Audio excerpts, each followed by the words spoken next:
live stream.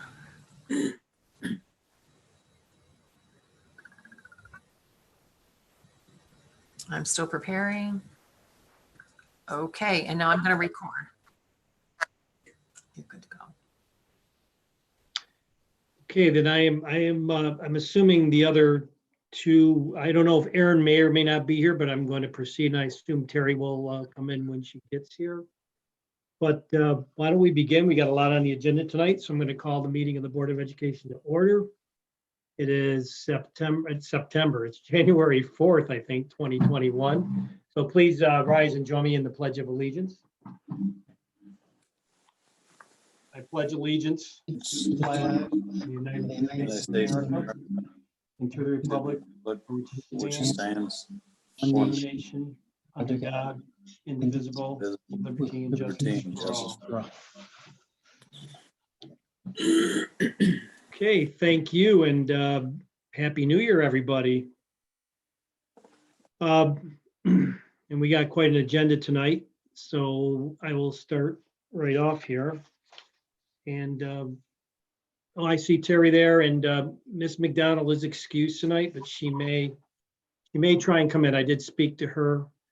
She's doing okay. I'm going to begin with a moment of silence for the following. Cynthia Golden Haler, a graduate of the North Syracuse Central School District.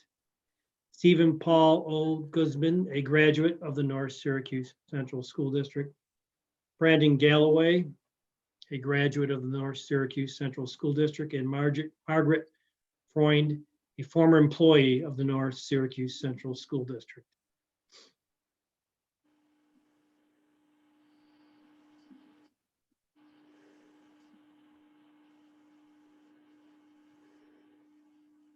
Thank you. Okay, we have 3 BPT presentations tonight, as well as some budget assumptions from Don. So we'll start with, we have Alan Road here, and I will turn it over to Alan Road and the team. Thank you.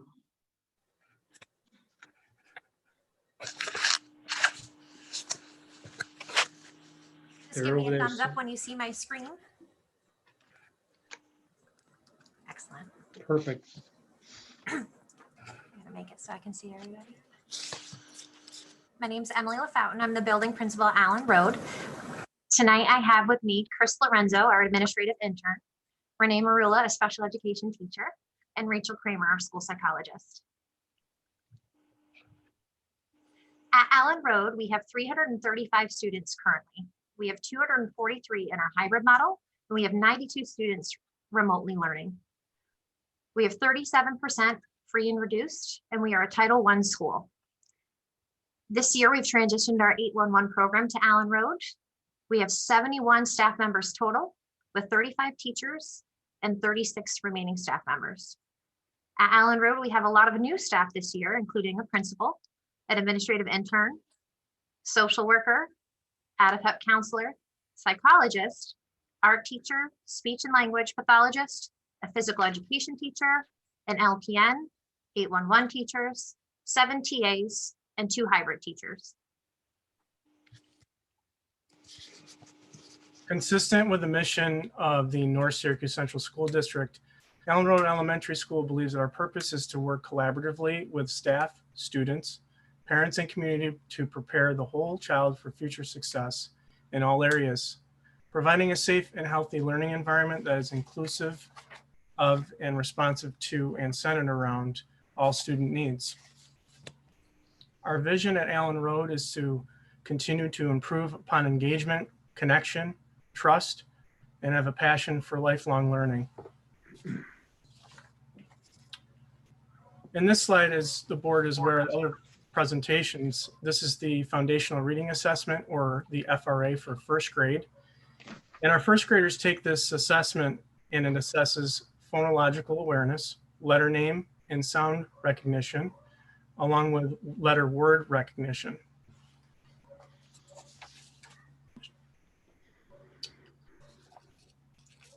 The second grade reading inventory is taken, and you're going to see the comparison for second grade RI Fall 2019 and second grade Fall RI Fall 2020.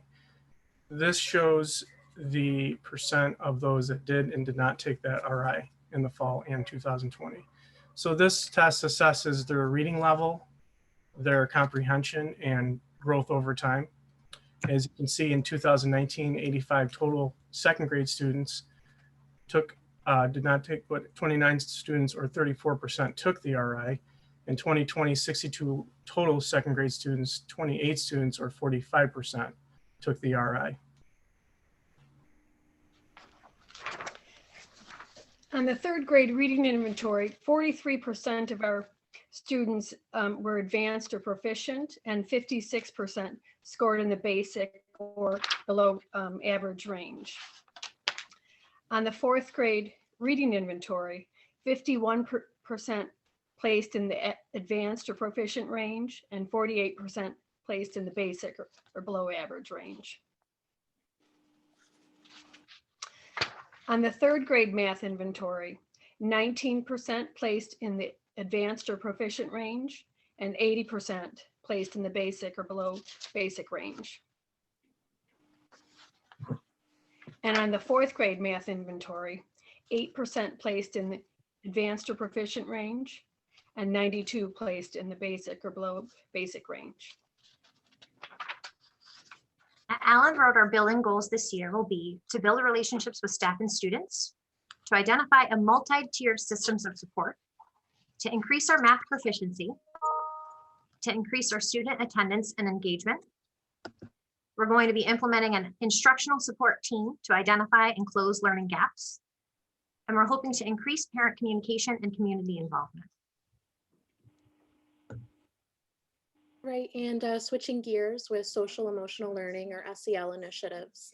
Some of the things we're rolling out at Allen Road are zones of regulation, ComConnect, TCIS, ADAPEP Second Step, High Five program by McMahon Ryan Child Advocacy Center, STAR meetings for students at risk, and mindful moments for staff.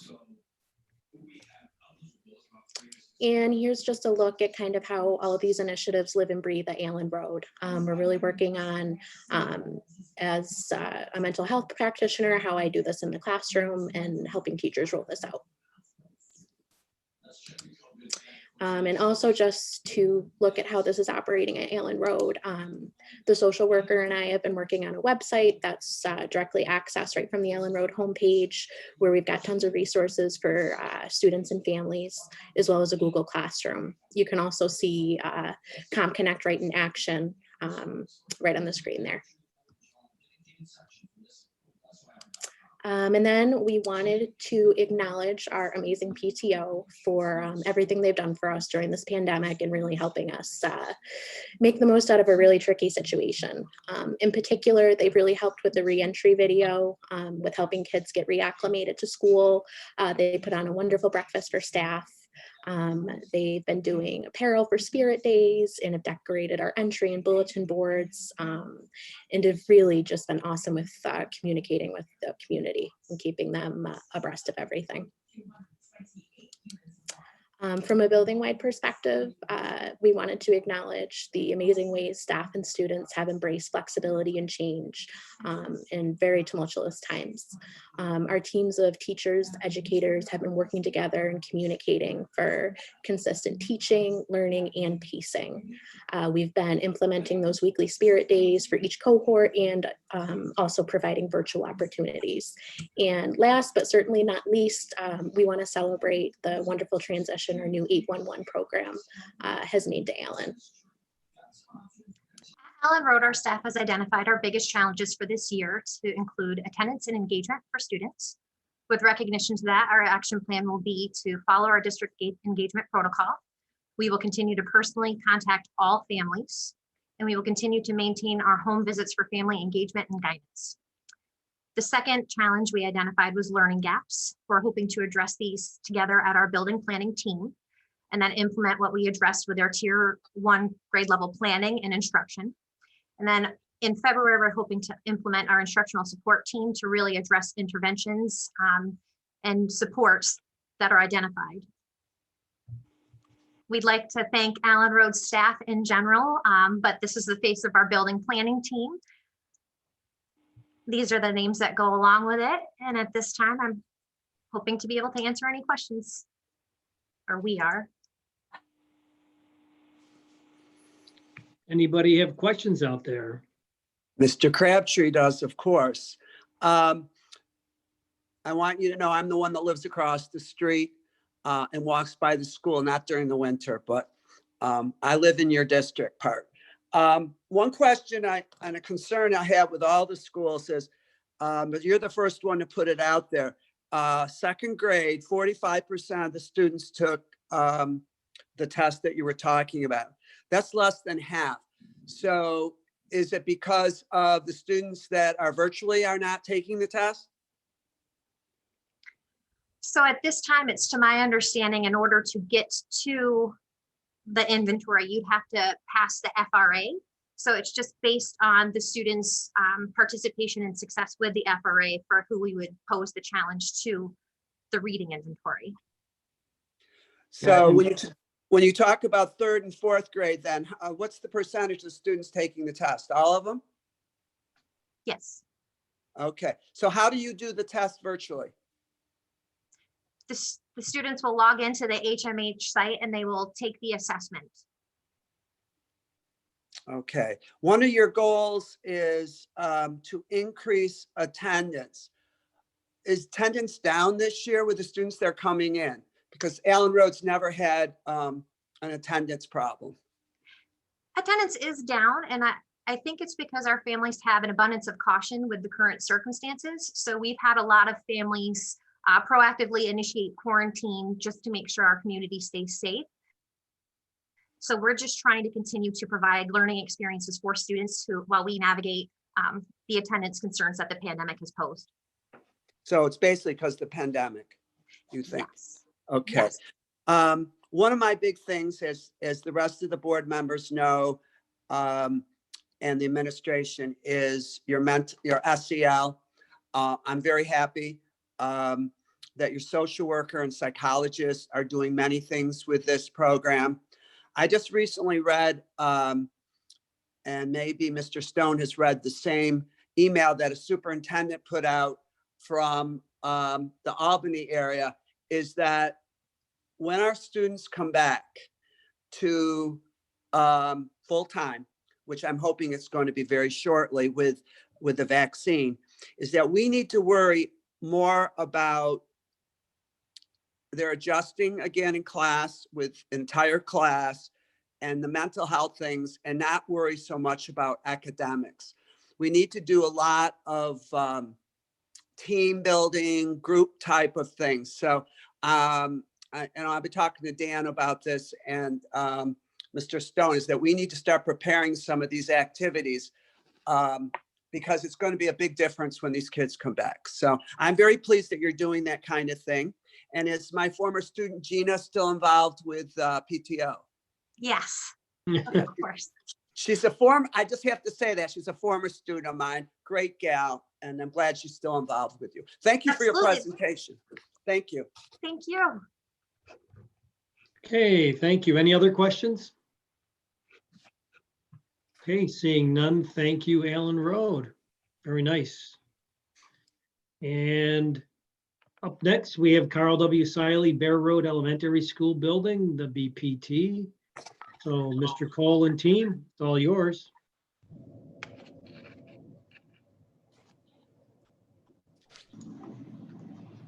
John, you're muted.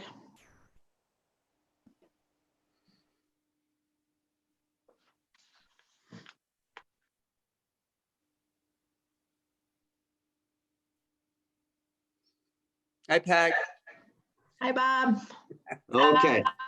I hope that helped.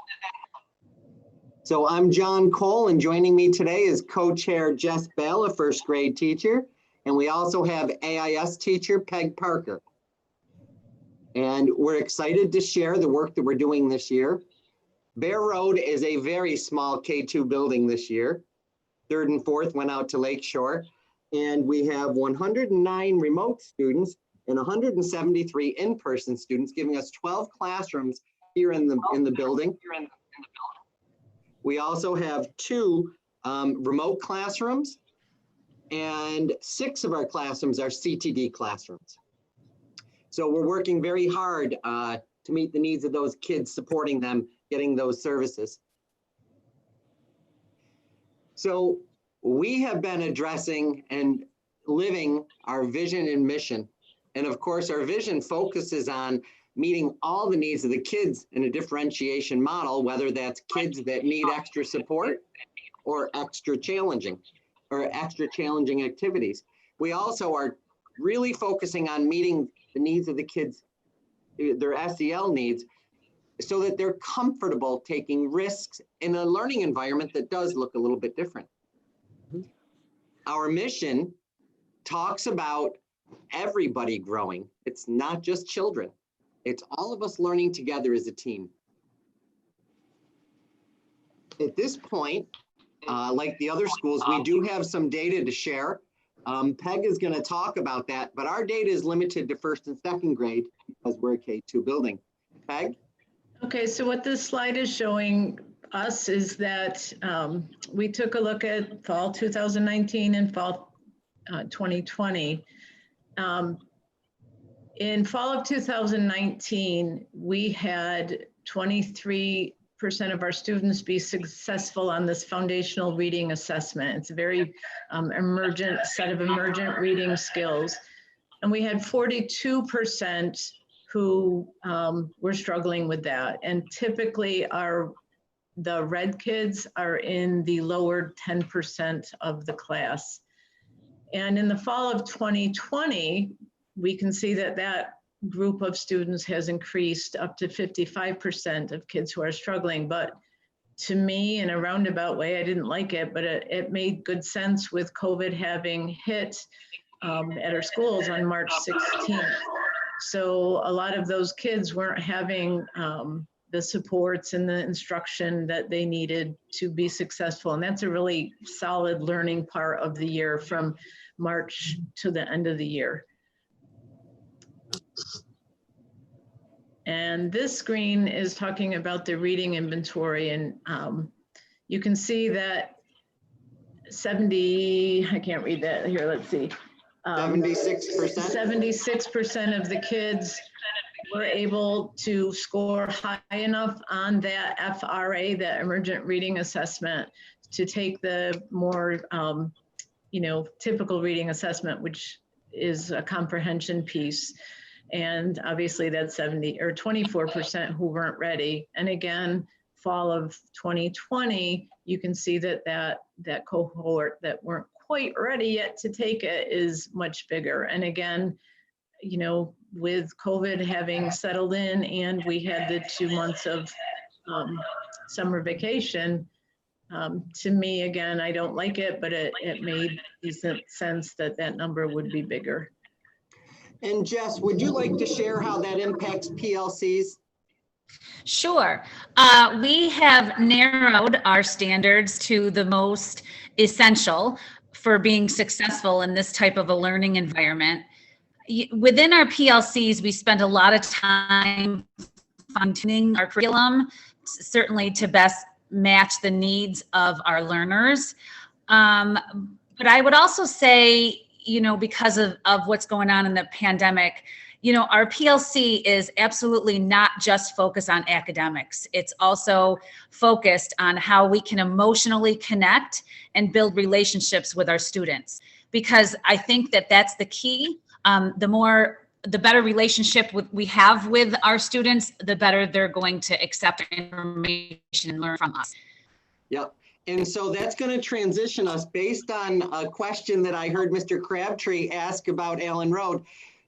We can focus on that instruction based on data, and then we can talk about the standards and our techniques and differentiation and assessment and then reteaching. But if we can't reach the kids, we're not going to maximize those opportunities. And so as a building, we have really focused on some strong SEL goals. And we've talked about attendance and disengagement, and our attendance committee meets monthly here. And we talk about patterns and then looking at cases. But even beyond that, the disengagement, we have worked to help families. And sometimes that has meant sitting one-to-one at a distance at a picnic table outside at times earlier this year. We've had our AIS, our counselors, and our classroom teachers all reach out, and our tech assistant to support parents in any way they need to not only log in, but to engage. So that's been a strong focus for us. Our data focus as well. Now, whether that's the attendance pattern, the SEL information, or looking at our first and second grade data. And then, of course, we've worked to provide a tier type of support of 1 level, 2 level, 3 level for the most intense. And all of this comes together by us building relationships, not just with the kids and other adults, but also with the community and other areas of our school district. So this is our second year doing the BIMAS screener. And last year we ran it in the fall, but we did not get a chance to run it in the spring. This year, running our fall numbers, they looked a little bit different. And we looked at 2 different areas. One was level of risk. You know, which children are going to be the most at risk of really negative, non-productive behavior, and that could be internalized. The great thing about this data is this screener then provided triage information. They provided us the most at-risk pieces that told us what students to then reach out to immediately. The other area was level of functions. What was interesting about Bear Road, all of the staff was concerned about meeting the needs of kids so they could learn. And so that's why you see such high levels. It was universal here. And that's when our building took it up even a higher level of reaching out with the PTO to support us on projects, reaching out across the district, and connecting with the community in a few different ways. So as we look at the supports, 2 of the pictures here are very telling before I even describe the tiers. You see our mitten tree down there. Our students thought of others, and they reached out and they collected mittens, hats, and scarves that then went to the Samaritan Center to help those families that are struggling. We also tie everything together with our Bear Road family shining bright. We're trying to create even stronger connections here. You know, another example would be Paige's Butterfly Project, where we were collecting for a really strong donation for a great cause. So when we look at Tier 1, it's about anchoring those relationships with our PTO, supporting us by decorating foyers, getting the kids motivated, having that sense of home school. Our mascot projects, you never know where our mascot's going to show up with a purpose, and people intentionally wanting to connect with the kids with them so the kids can see, and you can see behind the Christmas tree there. Well, that mascot is all over our building. We also are trying to make sure that in the classroom, things like brain gyms or Com Connect are programs to help kids move and get their brain jumping. We're school bonding. We are doing everything we can to keep up the newsletters, to do phone calls, to meet with families if need be. And often that is virtually, but we're doing that so that they feel they belong here. Our positivity project seems to be infused in everything this year, and our virtual announcements really give us a great tool for that. And not just from our school counselor, the kids are seeing the school principal out there weekly as well, pointing out strong character traits. So what's really, what we're trying to do is create the connections for each and every classroom. When we have areas that seem to not be meeting the needs of all the kids, well, we will do team meetings. We'll do phone and personal meetings. We will do very specific lessons. And if we have to, we do the social groups. We're trying to make sure the kids stay in the classrooms as much as they can this year, with it only being a hybrid model of 2 days a week. But those pieces really show the teaming beyond the classroom. And then when we have real intense cases that the data is showing or the behaviors have shown, you know, our BIMAS has provided data for those alerts. We're providing family support, connecting them when need be, and we are triaging cases. And, you know, this year has brought challenges and successes. Jess, would you like to share some of the challenges that we face? Yes, I would. And certainly the two obvious biggest challenges are certainly COVID and our renovation. And I'll begin with COVID. We are doing the best that we can with doing and maintaining safe social distancing within our building, within our classrooms. It can be really hard, especially in a CTD room when there's, 10 kids and then another 5 adults in there at certain times. We, certainly, again, it's nature for kids to want to get close, or for you to have to get close to look at work of theirs. We do the best we can to keep everybody safe. Yeah. Consistent attendance. Yep. Consistent attendance is, that's certainly challenging, and I'm sure all the schools face that also. And that's something that's out of our hands. We've had a lot of positive cases, whether they are staff or students within our building, and also remote teaching.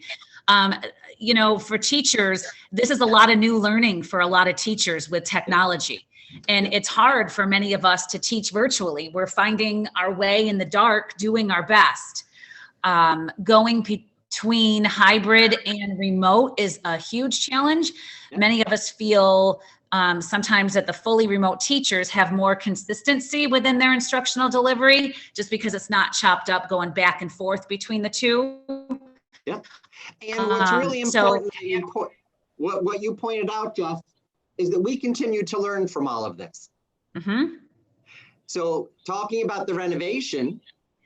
And I can kind of continue with that too. The noise is very challenging. The jackhammering, the beeping of the construction vehicles backing up. Yes. It's very hard to block that out. And sometimes we can't. We have to call down to the office and ask them to do it at a different time. Storage has been another challenge. Because of COVID, we have to clean out our room quite a bit. We put things in storage, but then because of the renovation, those things are being moved, and it's hard to find different materials that we might need. And then the movement of all of this, the movement of the construction workers are all over the place. It's not just, in one section. It can be on top of the building, next to us, across from us, courtyard, whether it's people or construction vehicles. We have a lot to manage at Bear Road. Yeah. And though we keep learning through all this, what we do keep in mind is that the butterfly is always prettier than the chrysalis. And that's what we're keeping in mind. So we have a number of things that we are celebrating. You want to share some of that, Jess? Sure. Lucky me to be able to celebrate this part or speak on this part. Our Positivity Project we love it.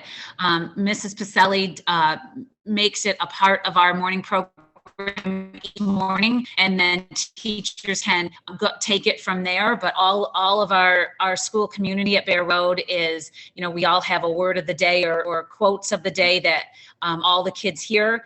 We do have a sense of community. It's a K2 small building, and everybody is there and everybody understands, and we support each other, whether it's staff supporting staff, certainly us supporting the kids. One great big community. The remote learning, and that was, the remote learning was also in the challenges. But what I have to say in the remote learning is thank you to the board and our administration. With remote, you're keeping our community safe, and there's nothing more important than that. So I thank you for that.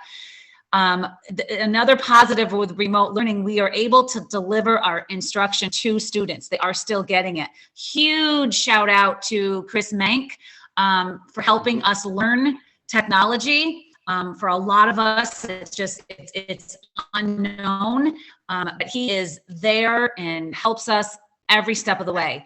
Last celebration is certainly our renovation, Bear Road. I've been at Bear Road for over 20 years, and is long overdue, and we are so grateful that the renovation is happening. And yes, there are many challenges through it, but we have a wonderful thing to look forward to bring our Bear Road community back K4. All righty. So then last, we have a list on the last slide of all of the names of our BPT members. And what's really important on that list is we have a 3rd grade and a 4th grade teacher Yes. that wanted to participate, and they are stationed at Lakeshore, but we want to make sure that if anything develops here, that we're including people that may impact in another year. So anyway, that's our presentation. Thank you for letting us share. Are there any questions? Yes, Mr. Cole. You know, Mr. Crabtree would have That's questions. all right, Mr. Crabtree, what's up? And it seems just like yesterday, I came into your classroom and we did a little team teaching math. You remember that? And we drew all over the windows. You did that. I didn't get in trouble with Mrs. McGrew. Okay. A question is, with the K2 building and then 3-4, did you have a lot of parents ask for their K-2 students to go to Lakeshore, or are they staying at your school? No, there were a number of them, and we worked through that with a public forum, a series of forums with Dr. Leahy. And across the past 2 years, we did have some, but we didn't have as many as we thought we would. Okay. So are the parents finding difficulty, like probably not with pandemic, there probably is not as much parents coming in. There's no problem with having a child at Lakeshore for 3rd and maybe a kindergartner at Bear? No, I love your question though, because your question is reflective of work that Tina and I need to do. We have to make sure our PTO meetings are on different nights, that when we work out registration, things like that. We wanted to make sure if parents had kids at both buildings, and some families do, we didn't want them to feel that they had to choose between which of their kids' schools to be participatory in. Right. So it really hasn't been an issue as long as Tina and I have been able to plan out, and we'll be continuing that next year. And with the renovation, Jessica and Peg and all the teachers there, as John said, at the end of this, you are going to have the most beautiful school. We are. I remember Smith Road. Smith Road looked exactly like Bear Road did, exactly, dark, dingy. I'll tell our president, his wife worried about the hammering when I used to go over there. Rosemary was teaching 1st grade, and you know, and it's difficult, I know, to teach and so forth, but at the end, you are going to have one of the most beautiful schools, the plans I've seen. Oh, yes. And I can't wait to see that building in a couple of years, John. Yeah. And Mr. Same. Crabtree, when you mentioned you can't wait, with the day I interviewed with Mr. Carl Siley, before he got done with my interview, and I've been at the school a long time, almost 26, well, I hit 26 years. You were so young. Yeah. I still am, Bob. He slapped his hand on the table and he said, you know, we're up for renovation. Talk to us about your ideal classroom. So I did, and I, was awarded the position, and here I am. I know. You're going to get to see it. You're going to get to see it. Yeah. All right. Are there any other questions? No. Thank you for letting us share tonight. And Jess, thanks for helping. And Peg, thanks for helping. You're welcome. Okay. Good night. Okay, thank you very much. Great. Okay, we have one more. We have Roxboro Road Elementary School BPT. So I know Mr. Mottola was here. There he is. Joining me on your team. Go ahead. Yeah, joining me tonight is Tracy Buffa, one of our AIS reading teachers, Sandy Thorne, another AIS reading teacher, and Erica Gilbert, who is an administrative intern with us this year. So they're going to join me in presenting about Roxboro Road Elementary School. So just start out by thanking you for giving us this opportunity to share with you a little bit about our school. So a little bit about Roxboro and our overview. You can see our enrollment this year. A couple of things I'd like to point out and highlight this year is we have 193 students going remote or learning in the remote format, which is a significantly high number. I believe it's probably, if not the highest, among the highest among the elementary buildings. And one of the things I'd like to highlight is our free and reduced lunch students. The percentage is at 60%. And that's actually down a little bit over the past couple of years. And one of the possibilities for that is we fall under the community eligibility provision program for food service, which means that all of our students, regardless of their financial wherewithal, qualify for a free breakfast and lunch each day at school. And we think that perhaps some of the families, just because they qualify, don't need to fill out or haven't filled out because they don't feel that there's a need to fill out the paperwork to qualify for free or reduced meals. So we think that's probably part of the reason why our numbers have dropped a little bit compared to the last couple of years. Now we'll jump into the data and I'll let Tracy take over here at this point. Can everyone hear me okay? Yes, Tracy. Okay, thank you. As you can see, our first graders too also all of our first grade took the foundational reading assessment. And we noticed that more students scored in the below basic range in the fall of 2020, and we kind of were attributing that to the pandemic. Yeah. This is our second grade reading inventory, and just like the other schools, you need to pass a certain score on the foundational reading assessment in order to take this test. So in 2019, we had about 60% of our students that took the reading inventory. And in 2020, we had 52%. So 8% fewer took the RI in the fall of 2020. Just a little bit fewer there. And this is our third grade reading inventory data. And you can see 31.2% scored in the advanced or proficient range and 68.8% scored in the basic or below basic range.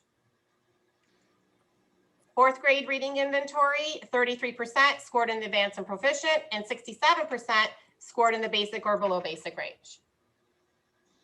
The third grade math inventory, 31.5% scored in the advanced or proficient and 68.5% scored in the basic or below basic range. And then our fourth grade math inventory, we had 33% in the advanced or proficient and 67% in the basic or below basic range.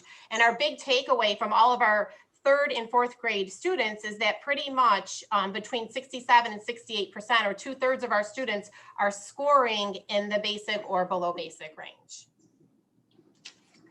All right, so our by mass data is in front of you. 57% of our students scored in the typical or strength areas, and 43% scored either in high risk or concern. These are all on the core competencies by CASEL. One area of strength that we noticed from this data is our students' relationship skills. That includes our students' abilities to establish and maintain healthy and supportive relationships and to effectively navigate settings with diverse individuals and groups.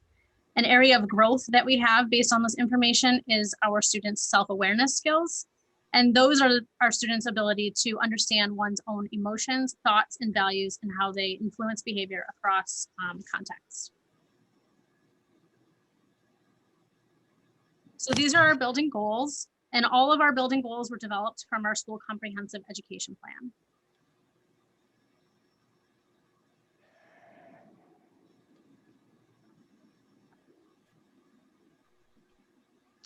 We are a positivity project school. Our teachers focus on one positive character strength per week.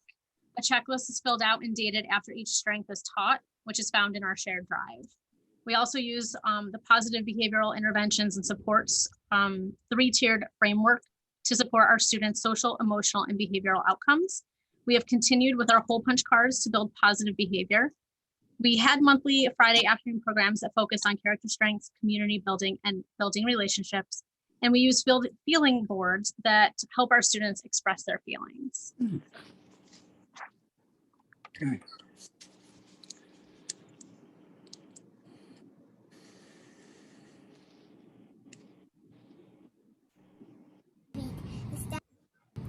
In our classroom, we choose a star student each week. The star student is chosen by whoever shows the character trait the most that week. We have shown many traits. My favorite was kindness.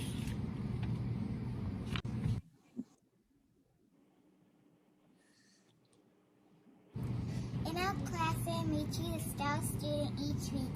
The star student is chosen by whoever shows the character trait the most that week. We have shown many traits. My favorite was kindness.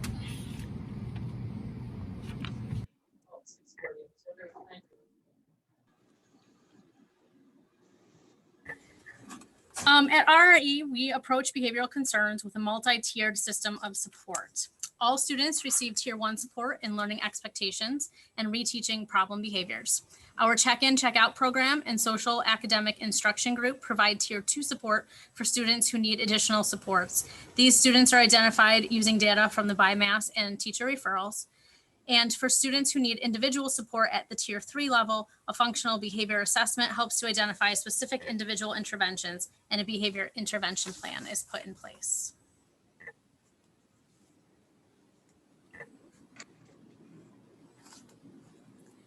These are some examples of the data collection of our check-in and check-out program.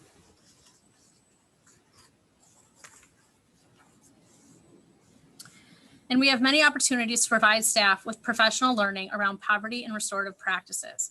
On January 13th, Lauren Fontaine will speak to our staff about the impact of poverty on education. Beginning in February, we will be learning more about restorative practices with Teresa McSweeney. We will be having 3 monthly sessions that will finish in April with an opportunity to participate in a restorative circle. And during the month of March, our faculty will be participating in a book study with the book Reaching and Teaching Children Who Hurt. This study will help us investigate strategies to support students exposed to trauma. Students at all grade levels work with their teachers to set individual learning goals in reading and math. Teachers meet monthly with students to assess goals and complete the log in our shared drive. Learning targets guide our students' learning and are found in every classroom. MAP provided staff with training around learning targets in September, and each grade level is working toward developing common learning targets within their PLC.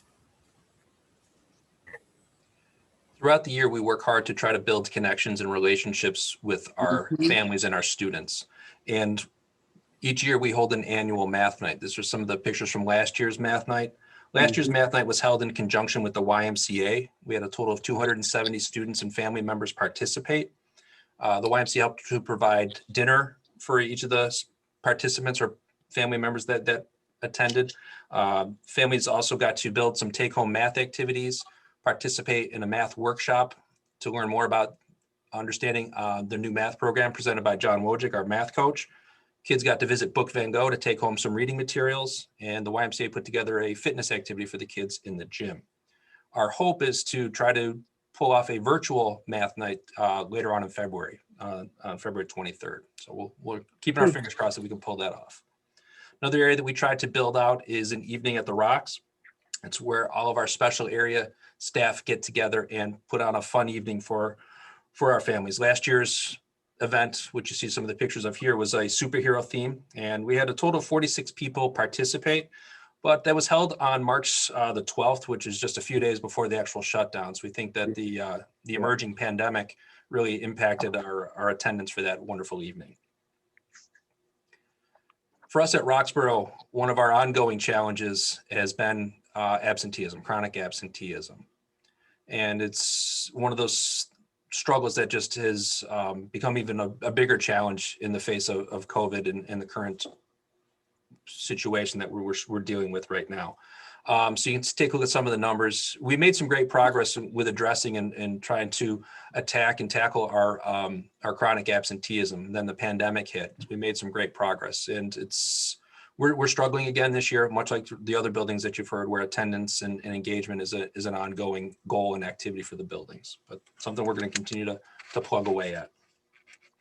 To help us address some of this, we've put together a pretty comprehensive action plan, which includes following the district engagement protocol that you heard about earlier tonight. In addition, all of our students sign off and take an attendance pledge at the beginning of each school year. Students, when they come into school, they get on their PBIS card, they get a hole punch on their card. If students are not in attendance on a given day, we make personal phone calls. We don't rely on the robocall system anymore.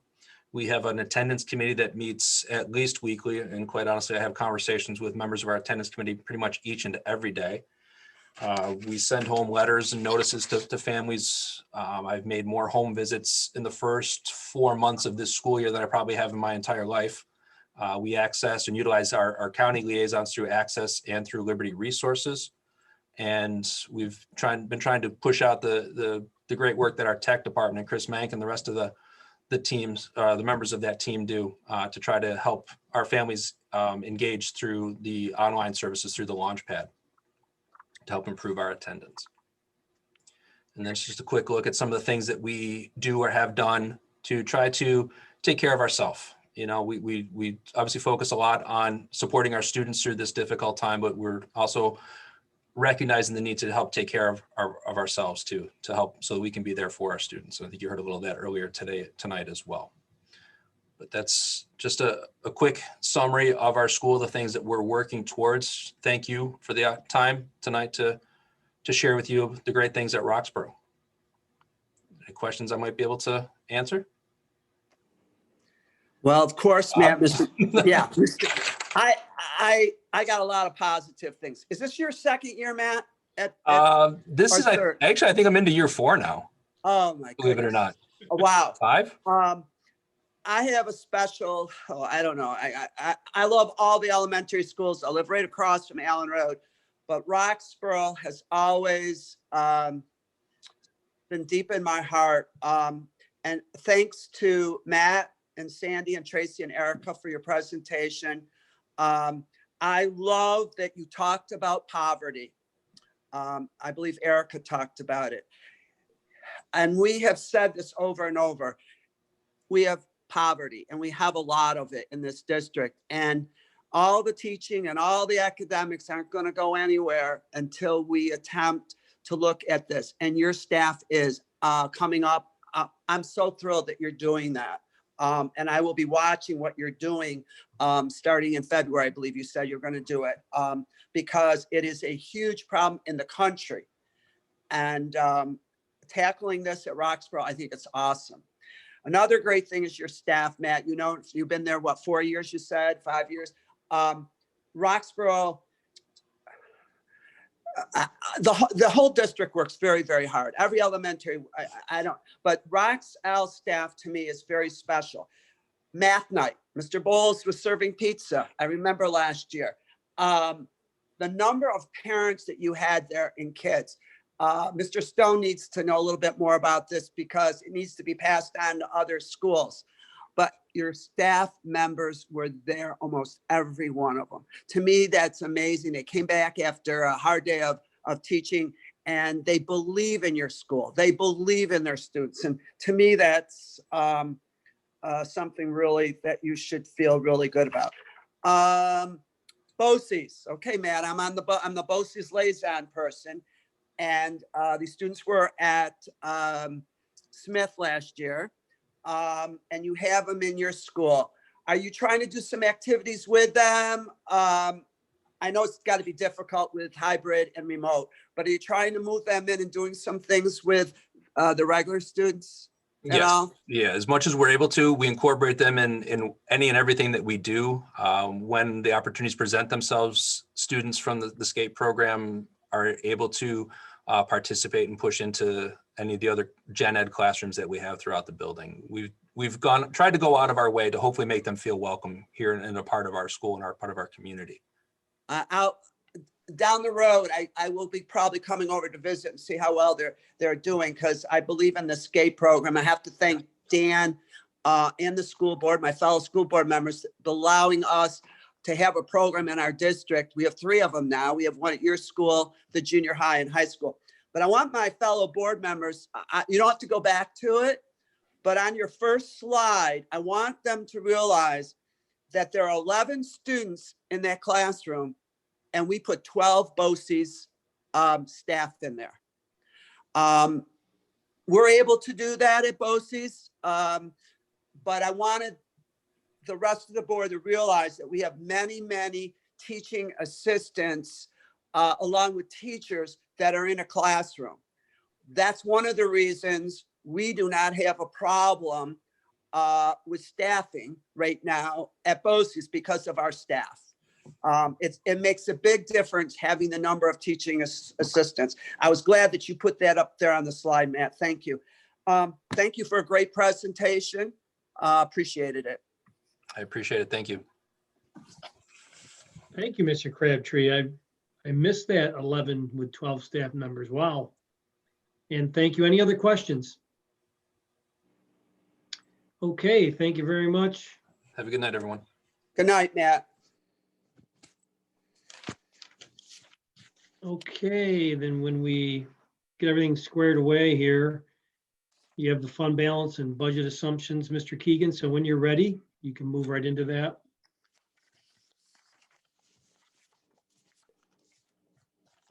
I'm assuming you can see my screen okay?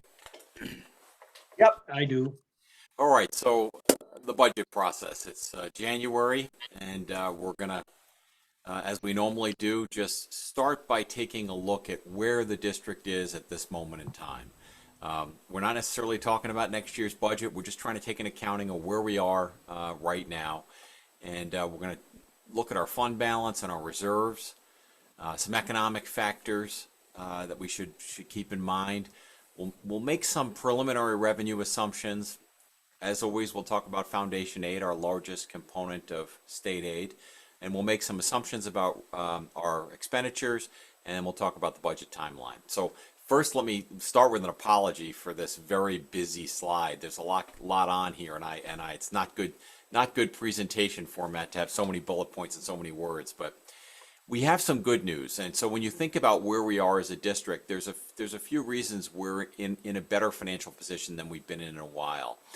Fuel prices have been historically low, and our usage was low due to COVID-19. Energy prices have been historically low. And that's again due to COVID-19. We've seen low usage, but also we've just had these warmer winters than normal, and so we've saved money versus the budget on our energy costs. Pension funding, our board president knows more about this probably than most people, but the funding rates peaked at 14-15, and we had a period of several years through 1920 where pension funding rates were declining. Again, allowing us to build up a little bit of fund balance. We have an excellent health oversight committee. We've worked really well with our partners, ENV, Excelis, and ProAct, as well as the members of that committee, to find opportunities to improve employee benefits while avoiding market rate increases. And we're just really lucky to have a great partnership with BOCES. They have done an outstanding job working with us on our Medicaid and on our state aid relating to our special ed services.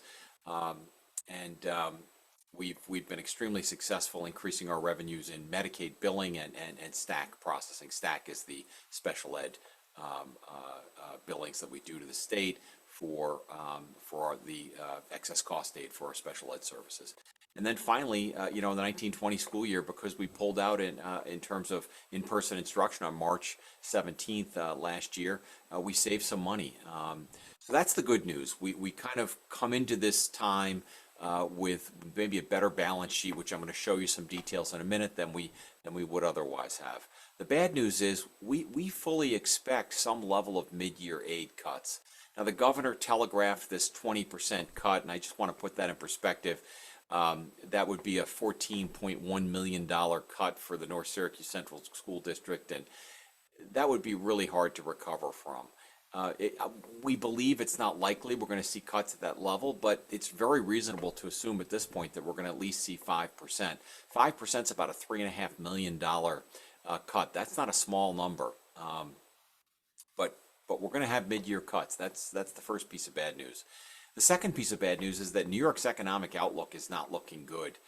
We keep hearing projections of a $14 million deficit, or $14 billion deficit this year in New York, with a projection of a $16 billion deficit for next year.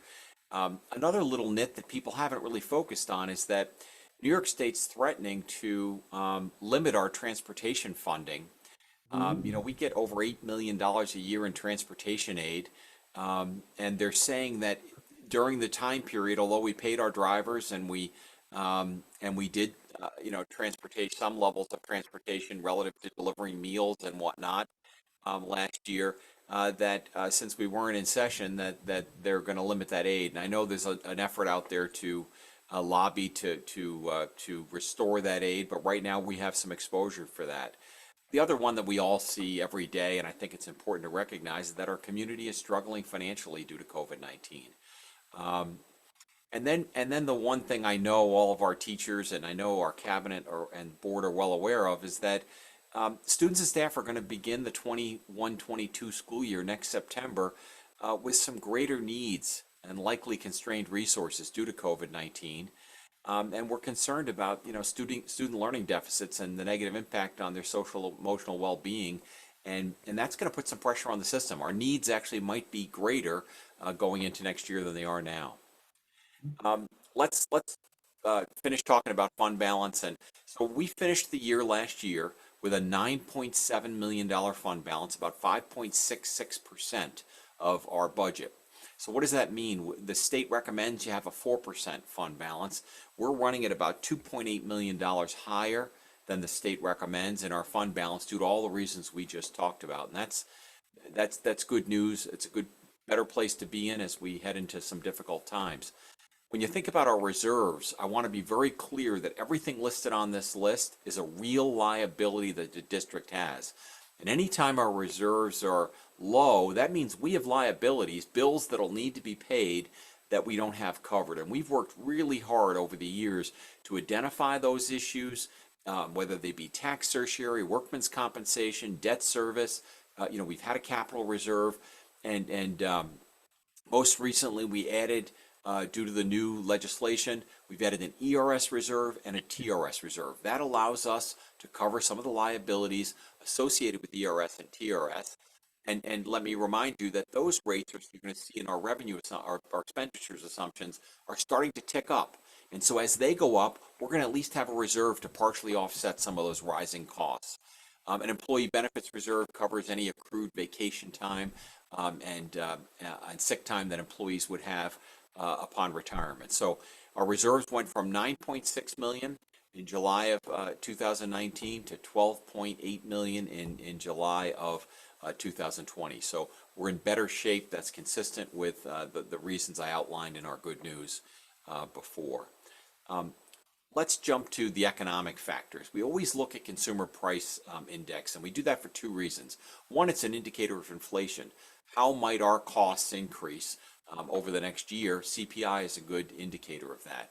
The other is that it's the main contributor to our tax cap calculation. I'm going to talk more about the tax cap in a minute. State and local economy, we always want to be sensitive to that, and unemployment, and then certainly population changes and impact on enrollment. So the CPI, so I mentioned it's a factor as we look at cost increases. So when our managers are doing budgets, they're looking at what their cost increases are, and they're increasing their costs based on an estimate of inflation, which is the consumer price index. It's also the basis for the allowable levy growth factor, which is one of the biggest single contributor to our tax cap. As you remember, the way the tax cap formula works is that we can grow by the lesser of 2% or inflation, which is this CPI.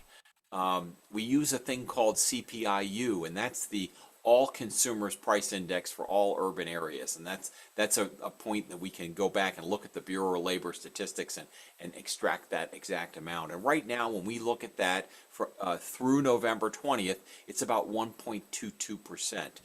To put that in perspective, that allowable growth factor last year for the year was 1.8%. So if we stay within the cap, and again, I want to remind the board, as you guys well know, you have the tax cap and you have the ability to go over the tax cap. If you stay within the tax cap, we're going to be limited to this allowable growth factor that right now I'm guessing is going to be about 1.22%, but we've got another month of data to put in there, and so we'll see where it ends up for the year. Shifting to the New York State budget, again, I mentioned their deficit.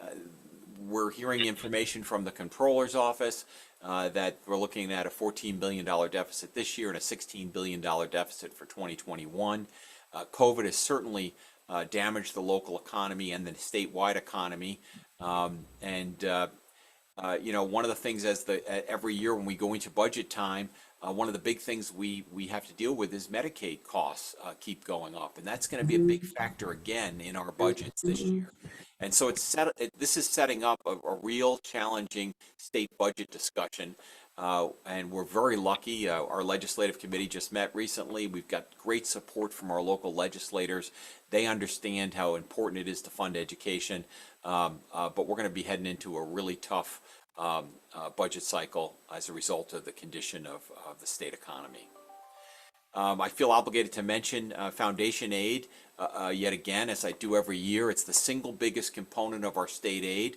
Our foundation aid for this year was estimated. I've got a schedule here. I'll show you that about $46.7 million for this year. If you can see where I'm moving the cursor, that number, if you followed the formula, should have been about $59 million, or it's about $13 million short. So, maybe it's a pipe dream to think we're ever going to get our full foundation aid, but we certainly want to make sure that our legislators know that we're not fully funded, and that has to be considered in any additional state aid funding going forward, especially with the economy's difficult. We want to make sure those schools that are underfunded at least get special consideration as we work through the new budget. Let's talk about the local economy again. Local economy has an impact on unemployment, enrollment, and the growth of our tax base. Good news, our local property values, our full values, have increased by about 3.3% in the last year. I think this has been a national trend that real estate prices, real estate markets have been a little hotter than they might have otherwise been. I think people, having been held up in their homes, are appreciating the value of their homes, and it's really caused there to be a lot of people, a lot of churn in the market that has resulted in increased property values. Consistent with the national trend, the state economy has suffered greatly due to COVID-19. However, we are still seeing some housing development in the northern part of our district. We're really lucky here in North Syracuse in our district to have a pretty big footprint, a pretty diverse type of housing market. We've got apartments, we've got new development, we've got older homes, and that certainly encourages people to move into our district. We continue to see very active tax certiorari matters. Thankfully, we've got a reserve to cover those. The board at our last meeting settled 3 of those matters, but it's a regular event for us where people are contesting their tax assessments, and certainly that's something we have to keep an eye on and be cognizant of, because it certainly affects our tax levy, which I'll talk more about momentarily. Unemployment. We have been, again, maybe too much history here, a lot more numbers than you probably need to see, but the message here is historically we've had low levels of unemployment. If you look at the chart, March is when COVID hit. We were up by over 16% by April. We had a really bad stretch, 16, 11.8, 11.8, 13, 9.7. Got into September and the rate dropped again to 6%. Now that's still higher than normal, but that's pretty encouraging. And we're just going to have to see where that goes as we finish up the year. But we're certainly at a higher level of unemployment than we've been. This chart just follows those numbers, and you can see the big spike. Enrollment. We're right now at 7,900. I'm sorry, 7,911 in terms of our enrollment. And we're seeing a consistent decline. We're estimating about 100 students a year for the next several years. I keep saying this, and I think I get a chuckle every once in a while from folks, but this has to level off at some point. Our community really offers a lot and is desirable, and I really do believe that at some point this is going to level off. But right now the trend we're seeing is about 100 a year. Let's talk about our revenue assumptions. So we've just looked at where we are, the history, the current situation. We got to make a few assumptions about next year and what we think. We think that due to COVID-19 and the negative economic situations, both locally and statewide, that we're going to see lower aid projections from the governor when he finally comes out with his budget. We think that the deficits of the state are going to manifest themselves, regardless of the fact that a significant amount of money came through the stimulus package. It just doesn't cover the deficit that the state's suffering. So we're anticipating lower than desirable state aid numbers. As I mentioned before, we've had no success in addressing the inequitable distribution of state aid caused by the foundation aid issue, but we want to keep that issue alive, and we want to keep that in our legislators' minds because we want it considered in next year's state aid. On the property tax side, certainly, we always have the option to go above the cap, and I want to put that number in perspective. Every percentage increase in our tax cap would be about $930,000 of additional revenue to the school district. And let me, we basically had a $92.7 million levy last year or thereabouts. So let's use 93 million as an estimate of the levy for this year. Make the math easy. 1% is about $930,000. So as I mentioned in an earlier slide, we're looking at a relatively low CPI, and as a result of that, we're looking at a relatively low tax cap. And so, we just need to keep that in mind as we think about our revenue projections for next year. Moving along here, on the expenditure side, again, I mentioned our health benefits. When I say we've done well, that doesn't mean we've seen decreases. What we've seen is we've seen significantly lower than the market increases in our health benefit costs, and that's really good. That's a testament to our partners, to our health oversight committee, and to our employees. We are a self-insured plan, but we've done a really good job there. TRS, we're at 9.53% funding rate today. The projections are between 9.5 and 10, so we might see a slight increase in that this year. We are projected to see an increase in ERS from 14.6 to 16.2% funding. All of our union contracts are settled, so our salaries and wages will increase by 3.5% next year. Although fuel costs, again, I'm shocked every time I go to the pump and we're hovering around $2 a gallon. But you have to remember that when we're running our buses, it's the net of aid savings. We get about 78% transportation aid. So even though there's low fuel prices, it just results in lower aid and a lower net savings for our taxpayers. We're in the process of rebidding all of our energy. That's our gas and electric, and we're working with NYSMIC, the New York State Municipal Energy Cooperative, that we're a member of. That's administered through our local BOCES, and we've had a couple of conference calls, and they've been great. As you guys know, we were subject of a recent audit, and we've made sure any issues related to that audit have been brought to the table so that it can be properly considered in the bidding process. And as soon as we know those numbers, we'll reflect those in our budget going forward. Budget calendar.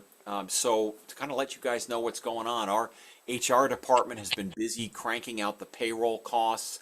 Our benefits providers are working on estimates for health benefits. Our principals and directors are working on building and department level budgets. We've just talked with you tonight about assumptions, and we're waiting for the governor to come forward with his proposals. And we hope that we'll have those for the January 25th meeting, where we'll talk about the governor's budget proposal, have a preliminary tax cap calculation for your consideration, and we'll update our fund balance and reserve projections based on roughly half a year of operations. And then, the process will continue from there, with the initial budget being presented to the board on February 22nd. Again, all working toward a budget hearing, adoption of the budget, I should say, on the 5th and of April. Budget hearing on May 4th and budget vote on May 18th. I know I went through that rather quickly, but are there questions or concerns that the board has about the budget process at this time? I have some comments. First of all, Don, thank you so much for this presentation. Thank you for all the detail that you've given us. I really love to keep that you keep us informed on what's going on financially. With the lower aid projections that you're anticipating, will they kind of allow for higher fund balances in that case? It's a great question. So let me tell you one thing that happened in June 30th of 2020. As we were closing our books, Dan, myself, we were nervous about this whole notion of having a fund balance over 4%. And so we talked to other BOCES, or other districts within the BOCES, and almost unanimously, everybody closed their books this year with extra fund balance as a result of not incurring certain costs, frankly, as a result of many of the same things I just talked to you about. And people were like, we're leaving it in fund balance because if we get short funded our aid this year, we're going to need that money to offset the aid loss. And so, as I mentioned, we're about $2.8 million over the 4%. I also mentioned that a 5% cut in aid would be about 3.5 million, but at least we've put some money in the bank, so to speak, against an anticipated state aid cut. Perfect.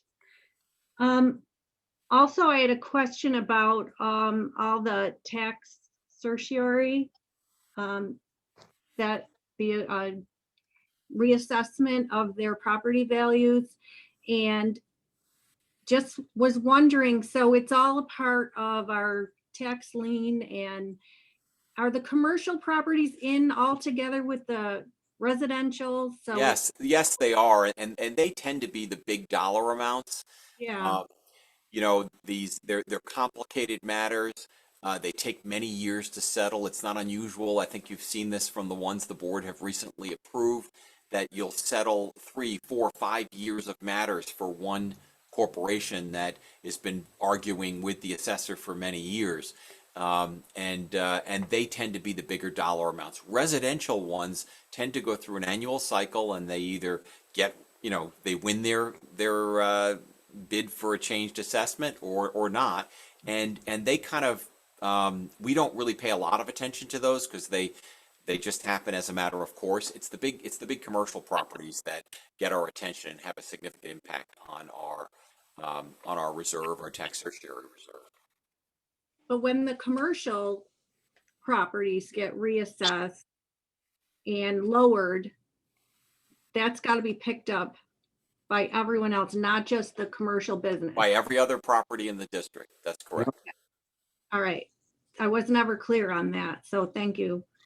We also have a lot of commercial areas for sale that in our district, a lot of properties that aren't being utilized. So, that's kind of a question to go to our town board, to attract businesses to our district to help with the, the expenses to get on our tax roll. Yep.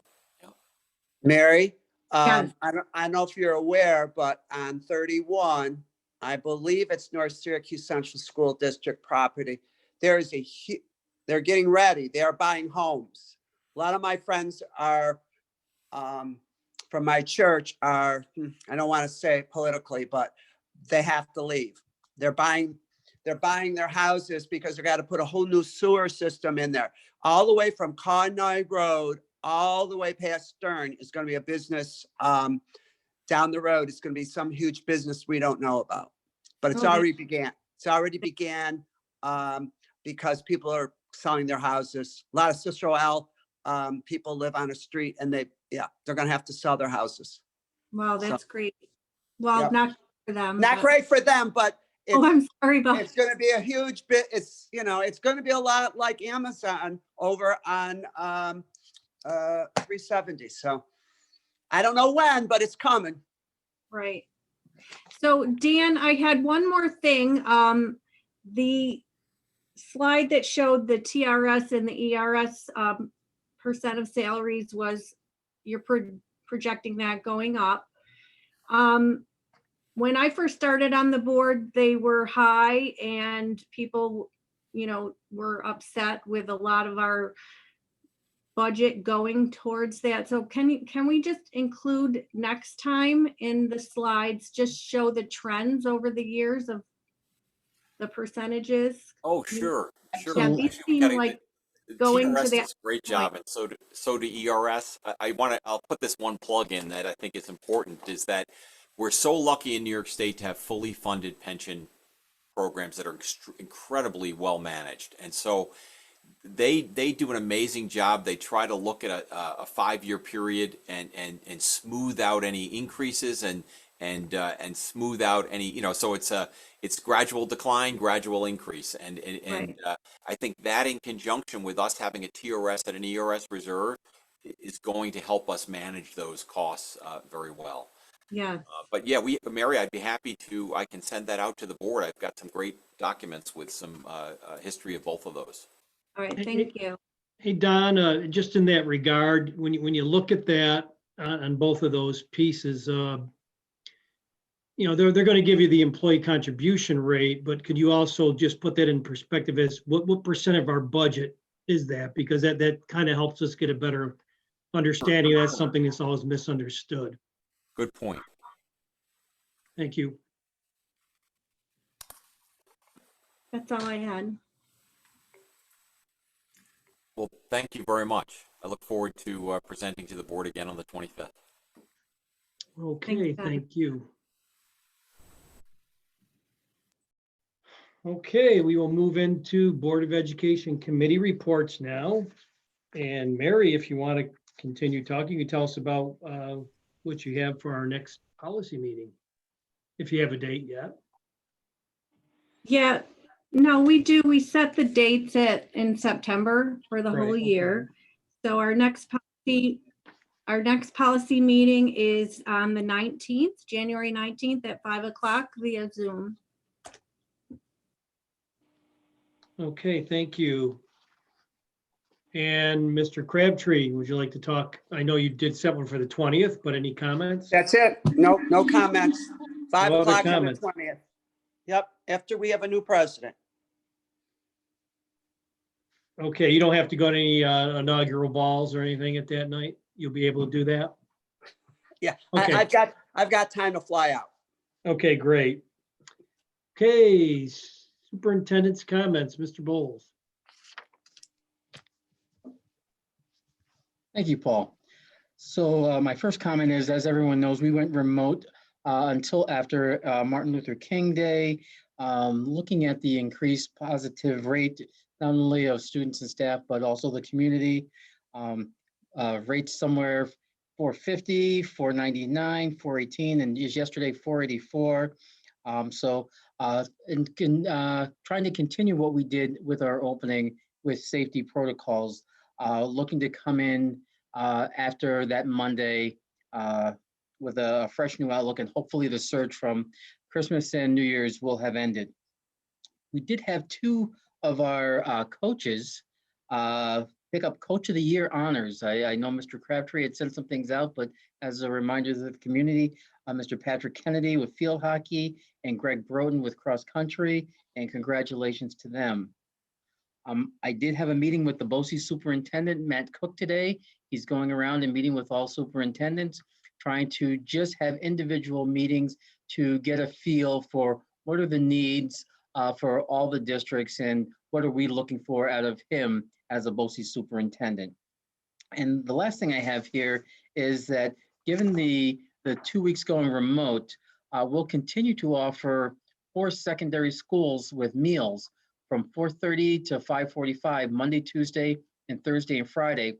But what Don and Wendy Swift have worked out, we're going to expand at Roxboro Road distribution for 5 days a week, 9 a.m. to noon, and we'll also add a Lakeshore location for those same 5 days a week, Monday through Friday, 9 a.m. to noon.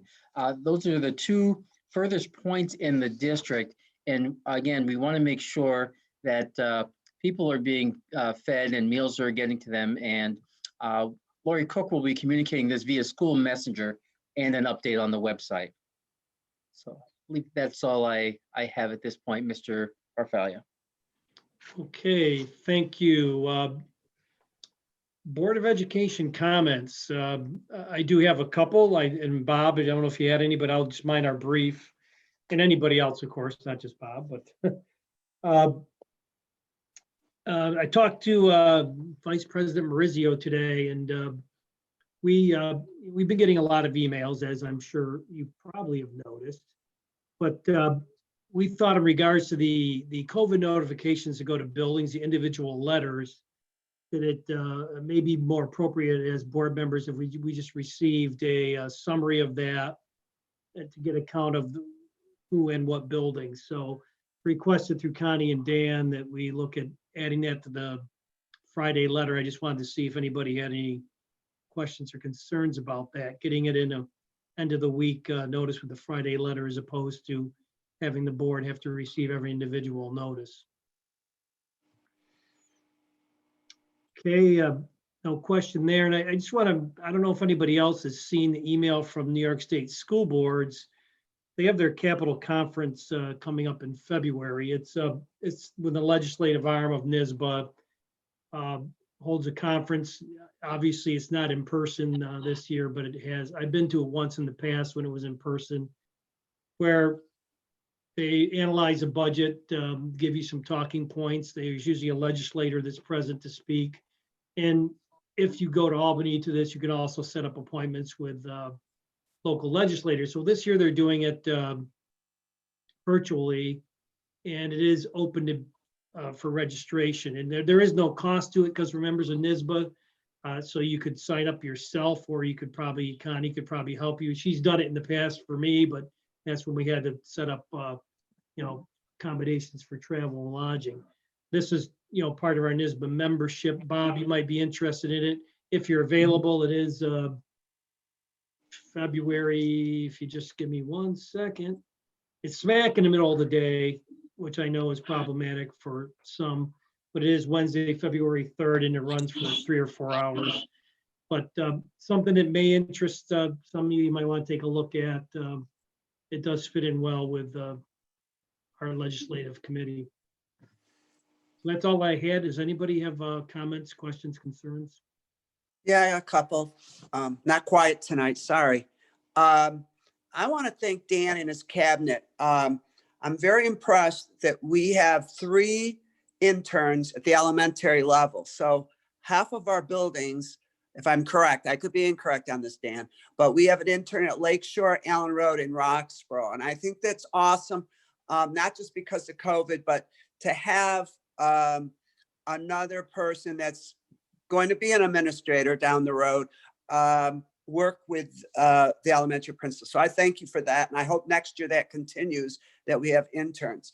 Dan alluded that he met with Dr. Matt Cook today. I had said last board meeting, if you look at the minutes, that you would get the snapshot. Connie sent it to you last week. I think you need to look at it. You'll see all the things that Don talked about, how BOCES and North Syracuse work together.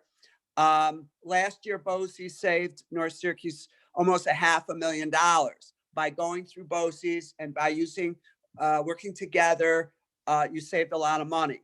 And also I wanted to say that last year, this is last year, 2019, 2020, a little over 10% of our budget is put into BOCES. So 1/10 of what we do in our budget, what we pay for, is part of our budget. So please look at that snapshot. The picture on the front, that was taken last year. Those are all the students that were Career Technology Honor Society. There is an honor society for career and tech. And we took this picture of our students. Some of the students are in welding. Some of the students are in the Lockheed Martin program, but we do have an honor society, just as CNS has one too. So please take a look at that snapshot. Thank you. Okay, thank you, Bob. Any other comments? Yeah, I have some comments. So, wait, can you hear me? I can. Yes. Paul? Yes. Oh, sorry, I know it's delayed, but Bob, I just want to thank you for mentioning your snapshot, because I also was going to talk about that and how I appreciate the statistics that it gives, about the savings and, what we're spending there. So I'm glad you brought that up. also with the, the focus to kind of not push kids, but, towards career and tech education, do you think that the 10% would that be going up, or, I mean, is there capacity, or? I think, with that, with the that, needs in yeah. the I think, it's up to Dan and the cabinet. They'll sit down with Dr. Cook and his cabinet, and I'm sure they already did that today, and talk a little bit about what our needs are, what we want, and go from there. So, it's up to our cabinet and our administrators to sit down and go, well, this is something we really want. This is something we don't want. So I think this is a very difficult budget year, and we're really going to have to look at everything. Right. We're going to have to look at everything. But I can tell you, and you've been there, Mary, so the kids that go to BOCES, and they're going this week, get to actually do things that they truly, truly like to do and want to be in their lifetime. So to me, it's very important. But we have to look at our budget too. Right, I agree. But thank you. Also, with the building presentations tonight, I just wanted to save some of my comments for this part of our meeting, because I know how hard everyone is working to work with the new models and try to educate remotely and with the hybrid method. So it's not, I didn't want to say anything negative during the building presentations, and my comments aren't negative, but at some point we're going to have to look at the curriculum piece of it that the kids aren't getting. You know what I mean? Like, I agree completely. The social emotional learning piece is the #1 priority for helping our students, but at some point we're going to have, some kids are not going to be ready to be promoted to the next grade, is what I'm concerned about. And at some point we're going to have to address, like, how are we going to try to get our kids ready for that? So and Mary, we're going to have to just start talking about it, because it's going to be a real issue, and I'm concerned about it, and it's at no fault of anyone's. Dan, It's before you the situation. Go ahead. Sorry, So Mary. I just want to put it on the table. I just, I am concerned about holding kids back to the next grade because their mental health is already not stable. If there is a way to make up in the next grade what they might be falling short of as they're promoted to the next grade, I think would be much healthier to do than holding them back and hurting them more in a social, emotional way. What we want to do, and we'll bring a presentation to the board. Greg oversees our AIS program, and he's already been working on the vision for that, because in the data that you're seeing, we know that there's going to be gaps. We know there's going to be deficits. It's not just North Syracuse, it's many areas. And so we have to develop a plan district-wide. How are we going to address those? So what I'll do is I will work on a presentation for the board to show you what our vision is to address some of those things that we know are going to be there. Okay, I'm glad to know that you're talking about it. Thank you. And again, as a side note, I still haven't forgotten about math. It's still there. So that was part of our goal initially, and then I think March 16th hit and it kind of derailed us a little bit, but that is still going to be a focal point. Thank you. Okay, great. Thank you. Great comments. Okay, I'm going to move on to routine action items, and I need a motion for A, consideration of approval of the minutes of the board meeting of December 21st, 2020. Motion from Terry, seconded from Mr. Herman, thank you. Any discussion on those? Seeing none, all in favor of approval of the minutes? Opposed? That is carried. I'm going to ask for a motion to place B and C together. These are consideration of the classification of the school placement of disabled students by the district CSC and the placement of preschool disabled students as C. I get a motion for those two. Motion from Terry, seconded from Mr. Thorne. Any discussion?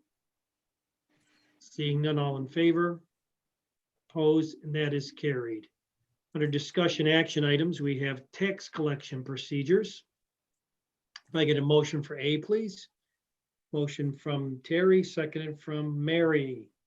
Any discussion? Seeing none, all in favor? Opposed, and that is carried. B, acknowledgement of a gift. If I could get a motion to place that before us. Motion from Mr. Herman, second from Ms. Kruger. Any discussion there? Seeing none, all in favor? Opposed, that is carried.